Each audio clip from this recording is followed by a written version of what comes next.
Imagine for a moment that the person who saved your life, the one who rescued your family from certain death and rebuilt your home, is the same person whose descendant you just decided to eliminate. This isn't a movie plot. It is the reality of what just happened in Tehran. Over the last few days, the world has watched in shock as smoke rose over the Iranian capital.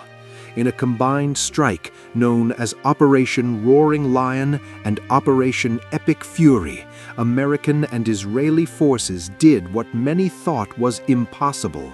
They didn't just hit military bases, they struck the heart of the regime, killing Supreme Leader Ali Khamenei and dismantling the top tier of Iranian leadership.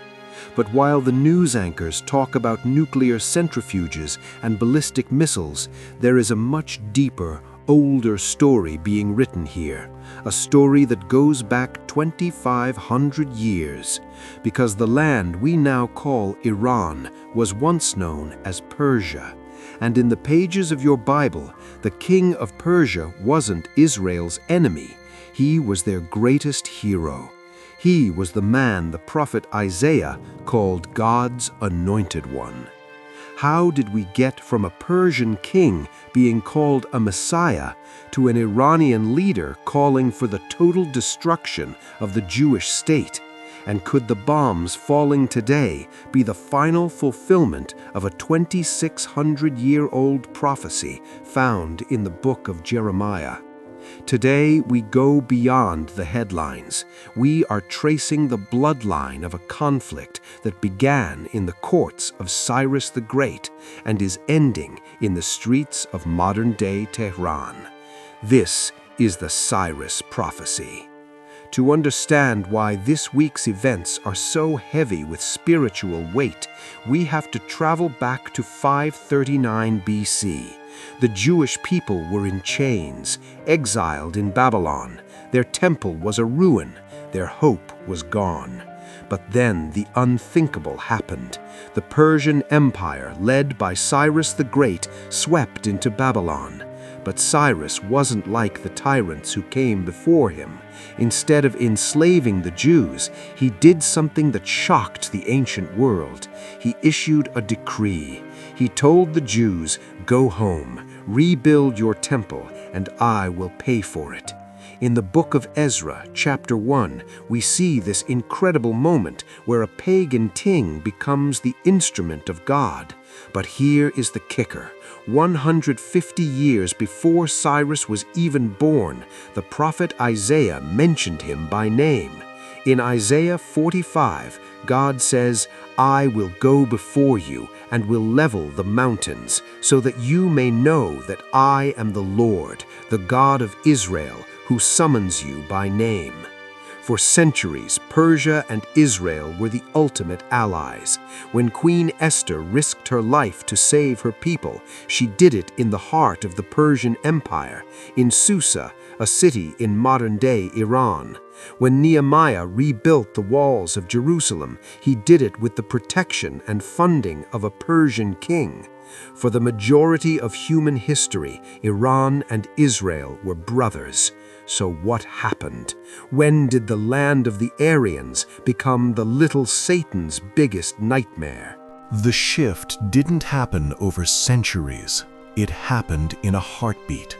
For most of the 20th century, Iran and Israel actually had a secret periphery doctrine.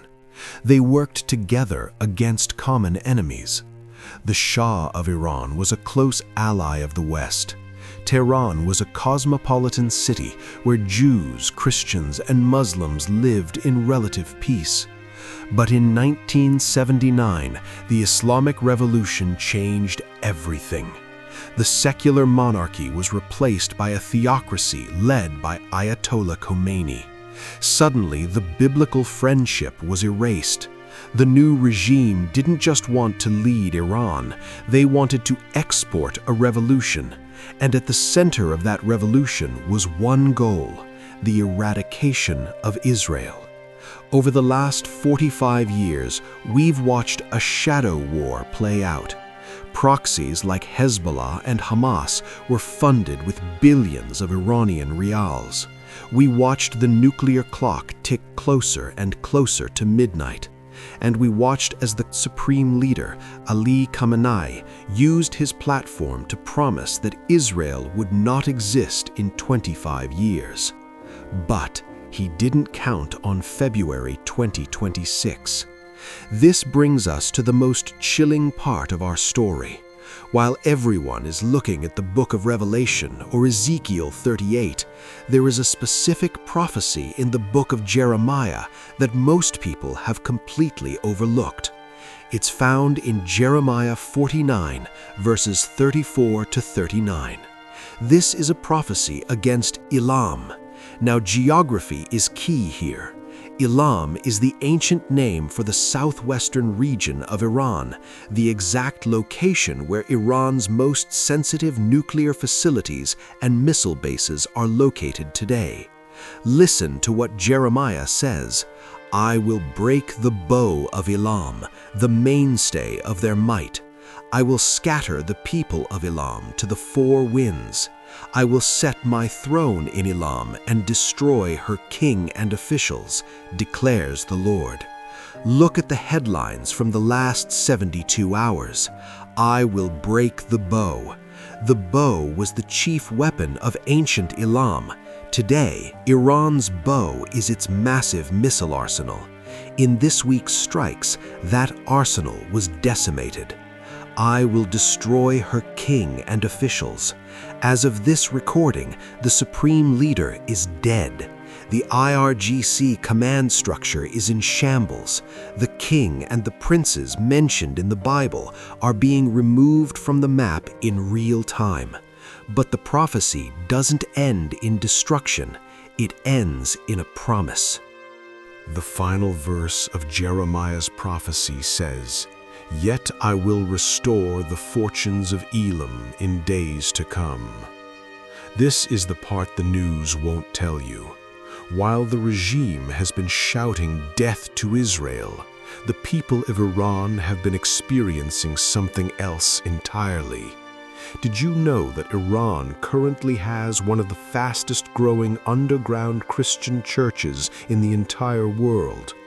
Despite the persecution, despite the hangings, and despite the secret police, millions of Iranians are turning away from the regime's radicalism and turning toward the God of the Bible, the same God who stirred the heart of Cyrus the Great 2,500 years ago. When we see the smoke rising over Tehran, it's easy to feel fear. It's easy to think we are watching the beginning of the end. But for the people of Iran, this might be the Cyrus moment they have been praying for. The removal of a Haman to make way for a new era of freedom. The events of the last few days are a reminder that history is not a series of accidents, it is a narrative. We are watching the bow of Elam break. We are watching the throne of the king fall. And we are seeing the world move closer to a confrontation that the prophets saw thousands of years ago.